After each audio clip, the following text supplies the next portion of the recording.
Okay, ఇది division form లో ఉంది కాబట్టి అండ్ బేసెస్ నాకు రెండు ఈక్వల్ గా ఉన్నాయి కాబట్టి నేను జస్ట్ 2 సింగిల్ గా రాసుకొని 5 - 3 చేస్తాను. ఓకేనా, 5 - 3 ఎంత? 2 power 2. 2 power 2 is 4. Okay, so ఇంకొక సమ్ చూసుకుందాం. 4/5 whole power 8 divided by 4/5 whole power 6.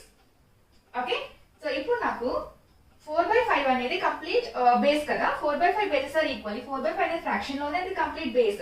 So ఈ బేస్ ఈక్వల్ కాబట్టి నేను ఏం చేయాలి? డివిజన్ ఫామ్ లో ఉన్నప్పుడు పవర్స్ ని సబ్ట్రాక్ట్ చేస్తే సరిపోతుంది కదా. So 4/5 whole power 8 - 6. Okay, so 8 - 6 ఎంత? 2.